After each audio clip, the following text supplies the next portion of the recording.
Misalkan mesin-mesin yang sangat pintar gitu. Pernah kalian lihat mobil listrik seperti penghisap debu, pernah lihat ya? Penghisap debu otomatis pernah lihat?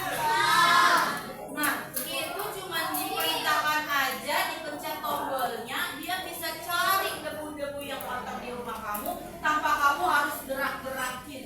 Kamu tinggal ngopi, tinggal santai, nonton film, baca novel. Yang pekerjaan rumah yang nyedot debu si mesinnya. Kok bisa seperti itu, Bu? Kok dia pintar banget nyari debu? Kenapa? Nah, itu salah satunya dengan cara berpikir komputasional. Para programmer, para ilmuwan memakai prinsip dasar berpikir komputasional. Nah, bukan hanya komputer saja yang dapat berpikir komputasional. Ya, kita pun sebagai manusia dasarnya yang menjadikan komputer itu pintar. Karena apapun teknologinya, siapa yang buat? Manusia. Harusnya kita yang bisa mengendalikan itu semua. Jangan sampai kita kalah dengan produk-produk teknologi zaman sekarang. Yang sekarang itu kebanyakan AI. Bener, ada apa aja tuh AI? Cici, ngapain Cici? ChatGPT, terus Meta AI, sering nanya ya di Meta AI ya. Gak apa-apa. Kalau pikir komputasional adalah metode atau cara berpikir yang memecahkan masalah rumit secara metodis, efisien, dan logis. Keterampilan dasar yang berguna untuk semua orang, bukan hanya programmer. Kamu tahu programmer? Sebuah pekerjaan manusia. Salah satu pekerjaan itu programmer. Ada tahu ngapain si programmer? Tahu nggak? Job desk-nya si programmer ini. Siapa yang cita-citanya menjadi programmer? Ada. Siapa yang bercita-cita jadi YouTuber? Banyak kalau jadi YouTuber ya. Nggak apa-apa. Tapi programmer ini adalah cita-cita atau pekerjaan yang pintar menurut ibu, yang menggunakan skill kemampuannya untuk menciptakan sesuatu, memprogram sesuatu. Kayak tadi, Bu, siapa sih yang buat itu? Cici yang buat apa lagi? Meta AI, kok bisa itu ada loh yang buat. Bukan hanya tiba-tiba datang sendiri, enggak, itu ada yang membuatnya. Siapa? Yang programmer ini. Dialah yang membuat awalnya. Kenapa bisa jadi pintar? Nah, kita akan belajar itu. Lanjut. Nah, kenapa kita harus belajar komputasional atau berpikir komputasional? Penting bagi kita. Yang pertama adalah membantu menyelesaikan masalah dengan baik, membantu membuat keputusan lebih baik, mengajarkan kita cara berpikir yang kreatif dan terstruktur. Ya, terstruktur itu teratur. Membantu menghemat waktu, membantu beradaptasi, mengembangkan kreativitas dalam mencari solusi. Lihat nih, membantu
tidur, Nova. Kalau bangun tidur jam berapa setiap harinya? Jam berapa Nova kalau bangun tidur? Jam berapa biasanya kalau kamu bangun tidur sebelum berangkat sekolah? Jam 5. Setiap hari kamu bangun jam 5. Itu polanya. Setelah kamu bangun, kamu ngapain tuh? Mandi. Apakah habis bangun tidur kamu langsung pakai baju sekolah? Nah, itu namanya pola. Kamu sehari-harinya dalam berangkat ke sekolah pasti ada urutannya sesuai pola kamu. Biasanya kamu ngapain nih? Habis bangun tidur. Biasanya itu yang disebut dengan pola. Kamu apa ini yang terakhir? Kayla, apa ini terakhir? Algoritma apa Kayla?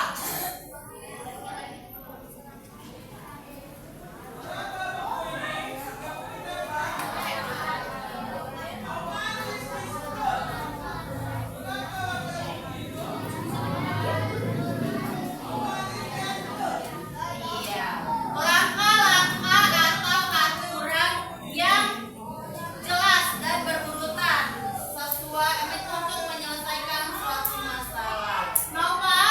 Nova, ciri-cirinya, ciri-ciri algoritma yang baik itu kayak gimana? Terus, yang ketiga,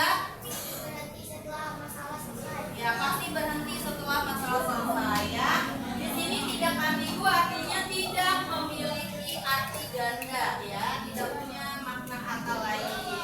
Contohnya apa? Resep makanan, petunjuk perakitan mainan atau tutorial cara melakukan sesuatu. Itu algoritma yang menyelesaikan masalah sesuai langkah-langkahnya.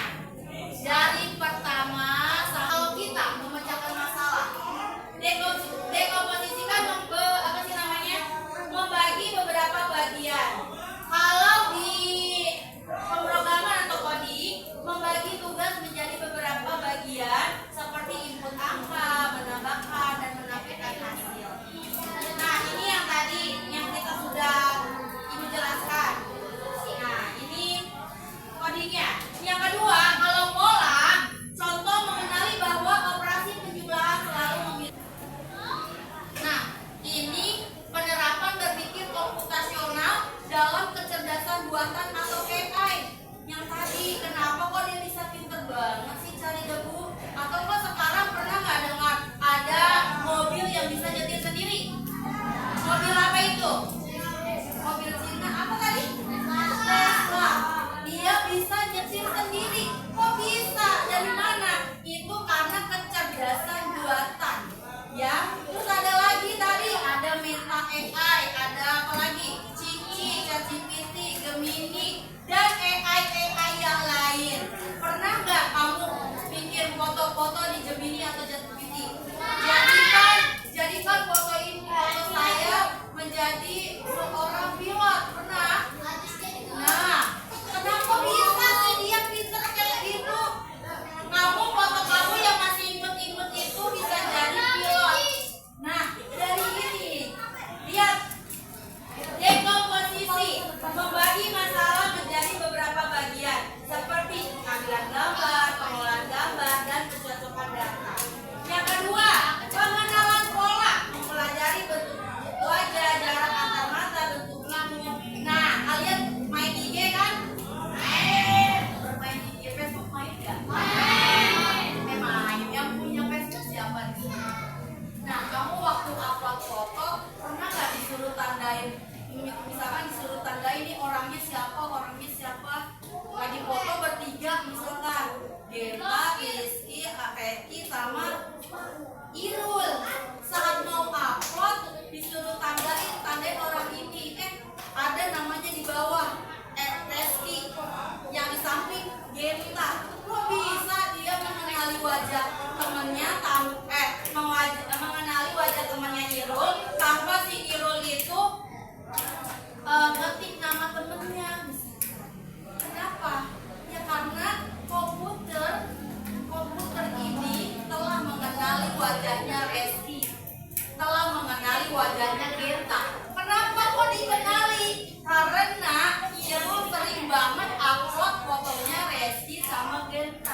Jadi dia tuh otomatis membaca polanya. Oh ini si Genta nih. Oh ini si Reski. Contoh kan LKPD kelompok di sini setiap kelompok dapat masalah yang berbeda. Kamu kerjakan sesuai langkah-langkahnya.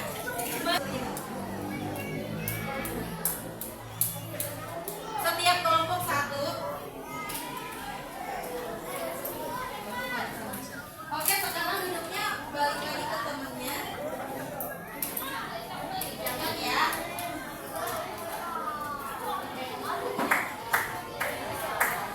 Oke, ibu kasih waktu 5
tuliskan ke gambarnya.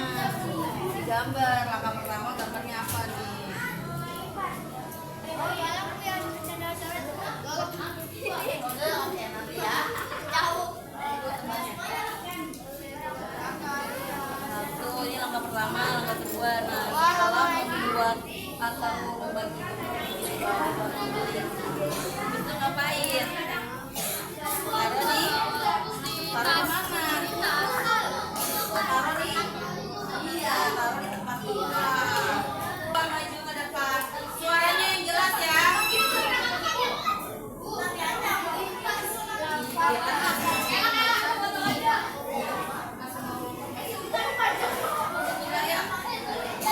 Bacakan yang jelas. Buat apa kalau pulang? Merapikan meja belajar. Ayo, lihat perhatikan. Konsentrasi. Konsentrasi dimulai. Mata lihat ke depan. Telinga mendengarkan. Kaki siap memulai. Oke, siap. Yang pertama ngapain? Menurunkan barang dari meja belajar. Yang kedua,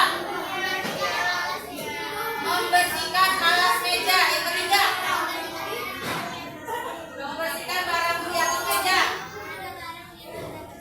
Menata barang yang sudah bersih. Gambarnya, visualnya yang pertama berarti ada 5 ya. Yang pertama apa? Yang ketiga, yang kedua, 3, 4, yang kelima. Oke, seperti ini ya teman-teman. Nah, ini merapikan tas. Oke, beri tepuk tangan untuk kelompok 2. Tepuk tangan yang meriah. Oke, mempresentasikan hasilnya. Silakan.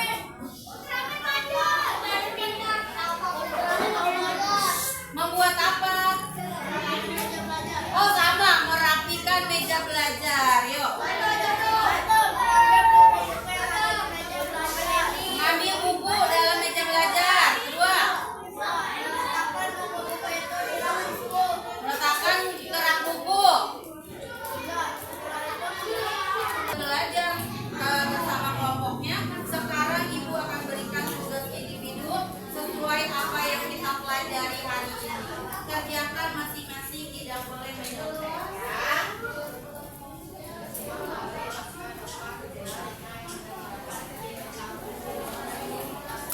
Yang satu lagi, nanti akan ibu ambil jawabannya di meja kalian.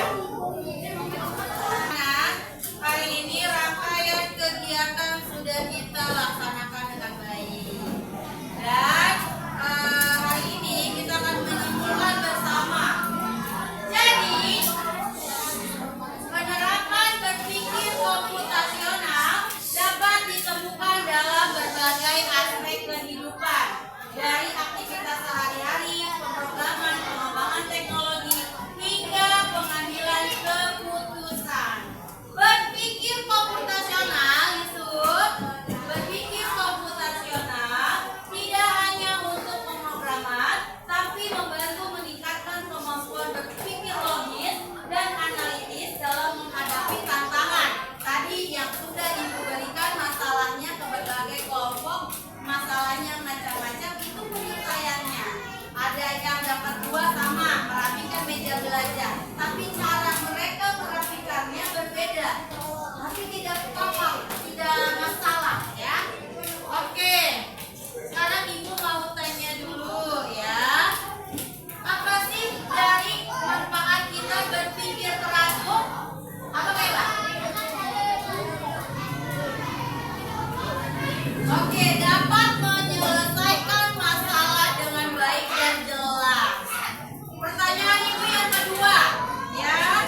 Pertanyaan yang kedua, kenapa